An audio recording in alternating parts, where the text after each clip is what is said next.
Sahabat, saya ingin mulai dengan mengutip Christina Aguilera. Ia menyatakan, "Saya memang tidak religius, tapi saya sangat spiritual. Saya memang tidak menjalankan ritus-ritus agama, tapi saya secara rutin berderma, saya secara rutin melakukan power of giving." Christina seorang musisi. Ia menyatakan ini ketika ditanya oleh banyak penggemarnya apakah ia seorang penganut agama yang taat. Kata Christina, "Iya, saya penganut spiritualitas yang taat." Apa yang tadi dikatakan oleh Christina Aguilera sebenarnya menggambarkan bangkitnya satu lapisan baru, terutama di dunia barat sana, yaitu orang-orang yang tak lagi mengidentifikasikan diri kepada agama-agama seperti yang kita kenal. Namun tak bisa juga kita katakan ia misalnya ateis atau mereka tak peduli pada spiritualitas. Para ahli menyebut golongan ini sebagai spiritualitas sekuler. Apa itu artinya? Kita akan explore kemudian.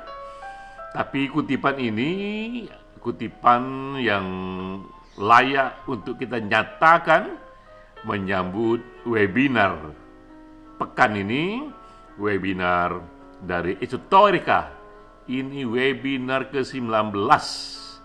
Sebulan sekali, berarti 19 bulan sudah Esoterica menyatakan melakukan review buku setiap bulan.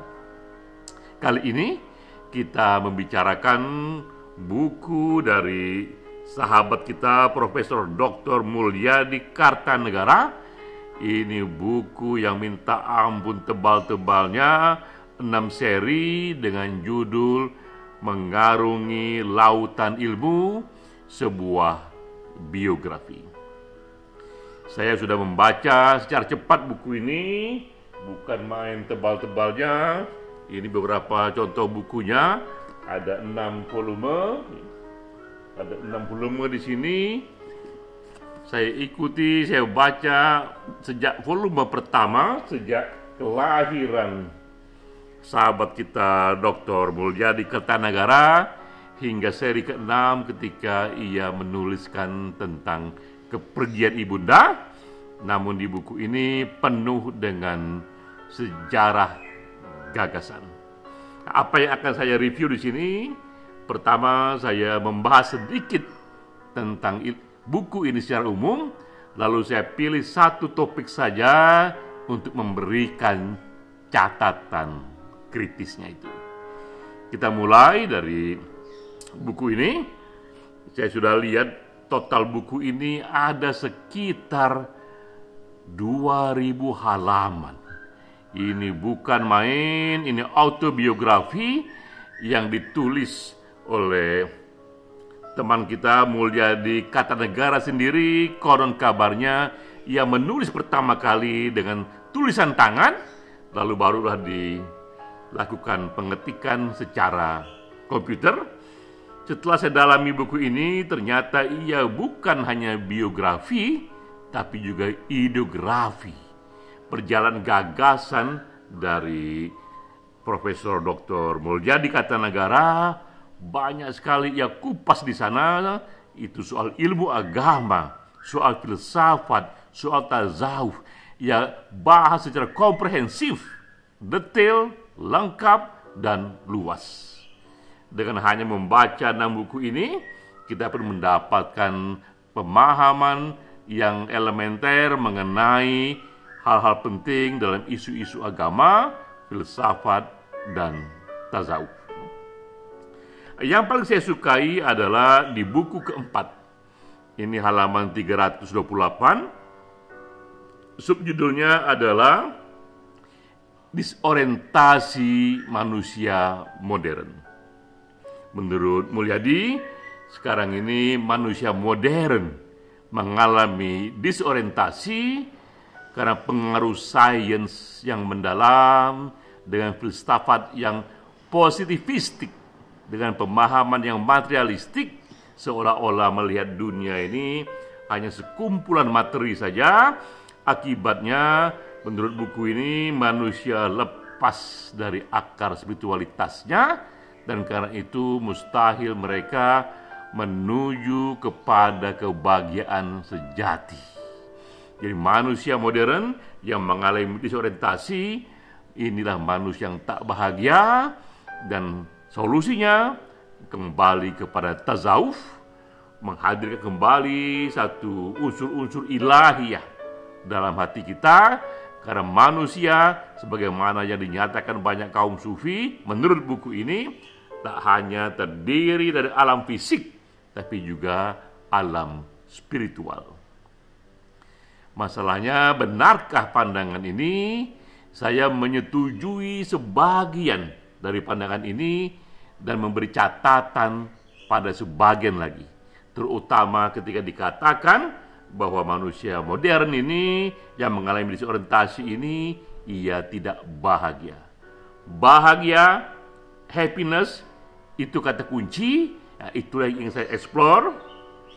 Saya mulai dengan fenomena baru, bahwa bahagia itu, happiness itu sekarang ini bahkan diukur dan dibuatkan indeksnya. Kebahagiaan sekarang tidak hanya menjadi terminologi filsafat, tapi ia juga sudah menjadi terminologi ilmu pengetahuan, karena pentingnya kebahagiaan bagi manusia, esensialnya rasa bahagia bagi meaning of life bagi manusia. Para ahli mencoba mengeksplor dan mengukurnya, membanding-bandingkannya, maka dimulailah kuantifikasi kepada terminologi bahagia. Apa itu bahagia? Dibuatkanlah ini ada 6 kategori indeks kebahagiaan. Para ahli berkumpul di sini.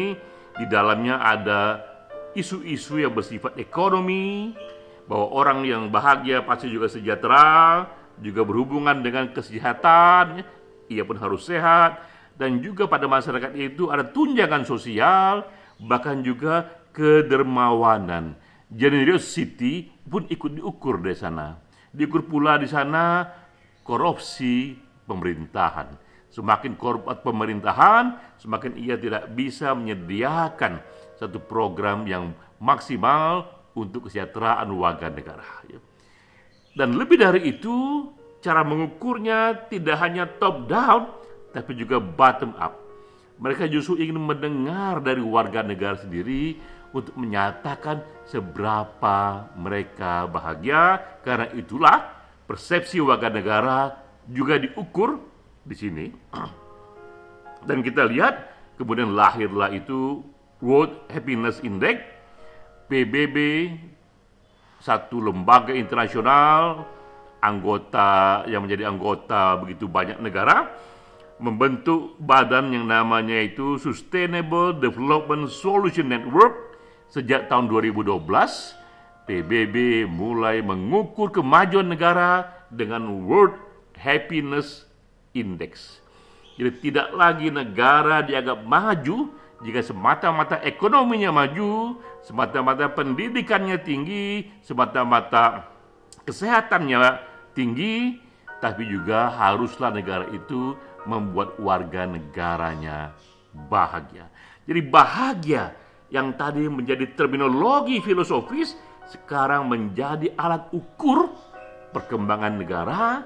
Ketika alat ukur itu ingin digunakan kepada banyak negara, maka negara yang satu dibandingkan dengan negara yang lain, sehingga kuantifikasi atas terminologi happiness itu tak terhindari. Lalu kita lihat, inilah hasilnya. 10 negara paling bahagia sejak tahun 2012 itu justru negara-negara seperti Finlandia, Denmark, Swedia, Australia. Itu negara-negara yang justru berada di puncak modernitas. Tadi ketika Profesor Mulyadi mengatakan manusia modern mengalami disorientasi, tapi justru di puncak-puncak negara modern itulah warga negara paling bahagia. Justru di negara-negara yang sekuler itulah warga negara lebih bahagia, tidak di negara-negara agama. Dari data itu kita juga lihat seperti di India yang negara Hindu, di Indonesia negara Islam, di Arab Saudi negara Islam, atau di Roma yang negara banyak Katoliknya. Justru di warga negara yang begitu mendalami agama, menganggap agama penting, warga negaranya kebahagiaannya rata-rata saja. Tapi di negara-negara yang tadi itu, Finlandia, Denmark, Swedia, di negara-negara ini mereka menganggap pentingnya agama hanya sekitar 20% dari warga negara yang menganggap agama penting, sisanya menganggap agama tidak lagi penting. Justru di negara-negara inilah warga negaranya yang lebih bahagia. Mengapa terjadi seperti itu? Kita bermasuk ke dalam apa yang saya singgung di awal tadi, bahwa lahirnya spiritualitas sekuler. Berbeda dengan tadi Profesor Mulyadi yang mengatakan disorientasi manusia modern, kalau saya lebih memilih menyatakan reorientasi manusia modern, karena mereka pun menemukan satu jenis spiritualitas yang baru yang disebut spiritualitas sekuler. Christina Aguilera yang saya sebut di awal tadi bagian dari ini. Kira-kira ini platform dari spiritualitas sekuler itu. Ini paham yang tidak berspekulasi dengan dunia supernatural. Dunia ini mereka tidak ketahui dan lebih baik tidak dibicarakan, ya. Dan sumber inspirasinya tak hanya datang dari satu agama, bahkan juga tidak dari agama saja, juga dari berbagai hal lain seperti science, neuroscience, dan guru-guru spiritual yang datang ke sana secara silih berganti, yang juga tak semuanya bersandar pada agama-agama konvensional, ya. Paham ini juga lebih berpegang pada penjelasan sains, karena sains pun sudah masuk kepada riset-riset soal psikologi happiness, meaning of life, seperti positif psikologi dan neuroscience. Dan juga paham ini lebih menekankan pada humanisme universal, yaitu soal compassion, soal love, intimasi, power of giving, ya. Dan mereka bukan ritus agama yang lebih ditekankan, tapi lebih kepada kegiatan sifatnya universal yang bisa dikerjakan siapapun, apapun agamanya, seperti meditasi, renungan, musik, sastra, termasuk juga kegiatan berderma. Jadi inilah platform dari spiritualitas sekuler yang banyak terjadi di dunia barat sekarang ini. Itu yang membuat mereka justru sekarang ini justru berada pada top 10 negara yang paling bahagia. Nah, ini dari saya sendiri tidak begitu nyaman menyebut spiritualitas sekuler. Saya lebih menyebutnya sebagai spiritualitas happiness. Sama dengan yang tadi sekuler itu, tapi beda dengan itu, saya memberikan ruang yang lebih besar kepada yang maha, yang misteri. Saya sendiri sudah menulis 3 buku soal itu. 3-tiganya sudah diterjemahkan ke bahasa Inggris. Yang satu Spirituality of Happiness, yang satu lagi Happiness is Easy and Scientific, yang satu lagi Evolving Perception of Religion. Tapi sama nadanya, ketiga buku ini menggambarkan reorientasi manusia modern. Jadi bukan disorientasi, tapi reorientasi manusia modern dengan datangnya spiritualitas baru. Ini spiritualitas yang lebih menekankan kepada humanisme universal, seperti compassion, seperti power of giving.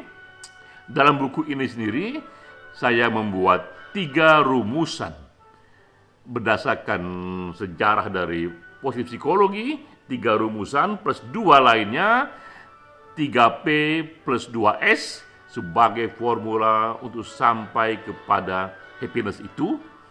3P itu pertama adalah P, personal relationship, pentingnya hubungan personal. Kedua itu pentingnya positivity, cara berpikir yang positif. Ketiga P, pentingnya passion, pentingnya satu energi untuk datang pada life calling dengan memberikan diri kita seluruhnya. 2P itu P pertama adalah 3P 2S, S pertama adalah small winning, pentingnya kita memiliki kemenangan-kemenangan kecil.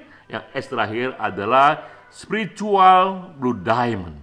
Jadi dalam konsep mengenai spiritualitas happiness ini, betapa saya letakkan spiritualitas sebagai elemen penting di sana, blue diamond of spirituality, di mana ada 3 hal yang saya anggap menjadi intisari banyak agama, yaitu pertama adalah virtue, ajaran mengenai kebajikan. Apapun yang kau lakukan, itu haruslah di jalan kebajikan. Lalu kedua, power of giving. Dan ketiga adalah oneness, kesatuan dari Homo sapiens.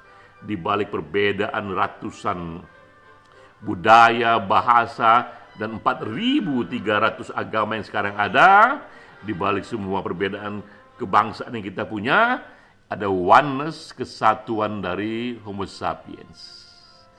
Jadi itulah tambahan dari saya, bahwa saya menyetujui banyak hal dari buku Mulia di Kartanegara, tapi khusus mengenai apakah manusia modern sekarang ini mengalami disorientasi, saya menyatakan yang dialami ada reorientasi, dan kebahagiaan sejati yang tadi dinyatakan itu kini sudah menjadi terminologi yang sudah diukur, bahkan dijadikan bagian untuk mengevaluasi, menilai kemajuan satu negara menjadi World Happiness Index.